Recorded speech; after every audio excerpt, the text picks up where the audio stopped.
आज डूसू यानी Delhi university students union election के नतीजे जारी होंगे। कल 2 शिफ्ट में वोटिंग हुई थी। वोटों की काउंटिंग शुरू हो चुकी है। प्रेसिडेंट पद के लिए एबीवीपी से आर्यन मान, एनएसयूआई से जोशलिन नंदिता चौधरी और लेफ्ट यूनियन से अंजलि मैदान में हैं। कुल 21 स्टूडेंट्स प्रेसिडेंट के पद के लिए चुनाव लड़ रहे हैं। दिल्ली विश्वविद्यालय छात्र संघ चुनाव इस बार दिलचस्प है। अध्यक्ष पद पर खास तौर पर सबकी निगाहें टिकी हुई हैं। दरअसल इस बार 17 साल बाद छात्र संघ को महिला अध्यक्ष मिल सकती है। एनएसयूआई और लेफ्ट अलायंस आईएसएफआई ने महिला उम्मीदवारों को चुनावी मैदान में उतारा है। साल 2008 की अगर हम बात करें तो 2008 में एबीवीपी की नुपुर शर्मा ने परचम लहराया था।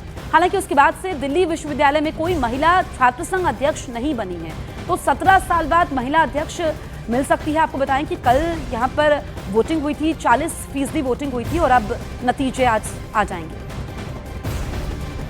तो हमारी सहयोगी प्रियंका कांडपाल हमारे साथ लाइव मौजूद हैं। प्रियंका, कल जब वोटिंग हुई तो भी आप लाइव मौजूद थी। कितनी देर तक तस्वीर साफ होगी, नतीजे क्योंकि काउंटिंग शुरू हो चुकी है, और ताज़ा तस्वीरें क्या हैं?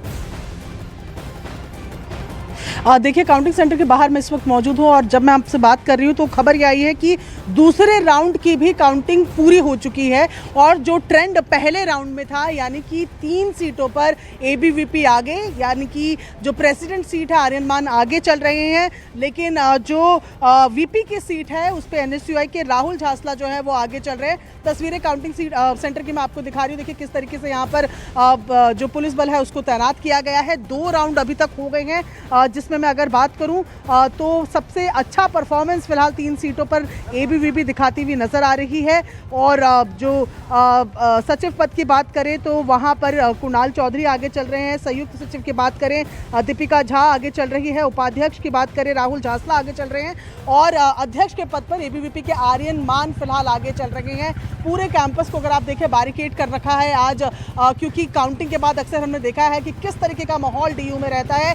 पिछली बार मुकाबला 2-2 का था, लेकिन ये माना जाता है कि मुकाबला अगर 2-2 का भी है तो प्रेसिडेंट जिस पार्टी का होता है उसी की एक तरीके से जीत समझी जाती है। पिछली बार एनएसयूआई का प्रेसिडेंट था, लेकिन इस बार शुरुआती 2 राउंड में एबीवीपी जो है वो बढ़त बनाए हुए हैं, लेकिन वीपी की पोस्ट पे लगातार दोनों राउंड से ही एनएसयूआई जो है वो आगे चल रही है। अभी 2 राउंड हुए हैं और ऐसे में ये माना जाएगा कि कम से कम 4 घंटे और लगेंगे नतीजे आने में। बिल्कुल प्रियंका, आप बता रही हैं 4 घंटे और लगेंगे, लेकिन क्योंकि ये जो छात्र संघ चुनाव है दिल्ली की छात्र राजनीति के लिए बेहद अहम है और इस बार तो 17 साल बाद महिला अध्यक्ष भी मिल सकती है।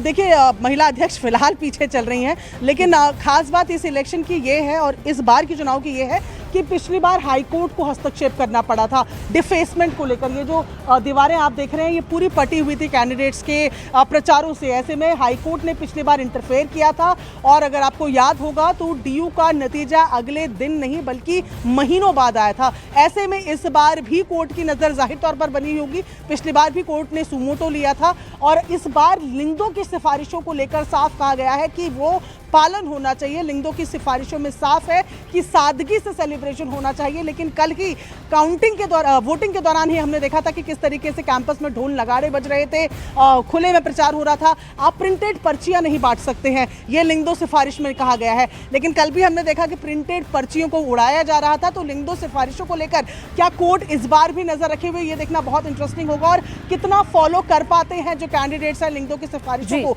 जीतने के बाद, वो भी देखना बेहद इंटरेस्टिंग प्रियंका होगा। अहम जानकारी पहुंचा रही है। हालांकि महिला अध्यक्ष पीछे चल रही है। प्रियंका, आपने बताया कि 4 घंटे अभी इंतजार और करना होगा। प्रियंका, आप अपडेट्स लगातार दे रही हैं। मुख्य मुकाबला एबीवीपी और एनएसयूआई के बीच ही है।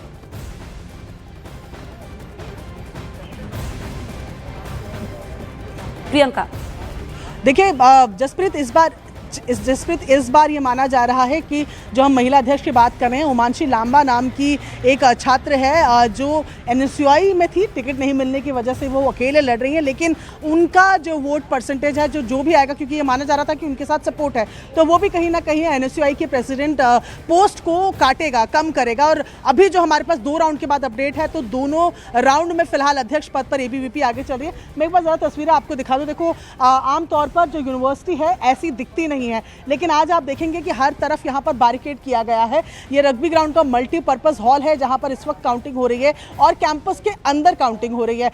कुछ समय पहले तक पुलिस लाइन में ये काउंटिंग हुआ करती थी, कैंपस से बाहर हुआ करती थी, पुलिस की पूरी सुरक्षा के बीच हुआ करती थी। आज भी हमने देखा ड्रोन से यहाँ पर नज़र भी रखी जा रही है, सीआरपी यहाँ मौजूद है, पुलिस बल यहाँ पर मौजूद है, वैलिड आई कार्ड और यहाँ से केवल जो कैंडिडेट्स हैं उनकी एंट्री यहाँ पर की जा रही है।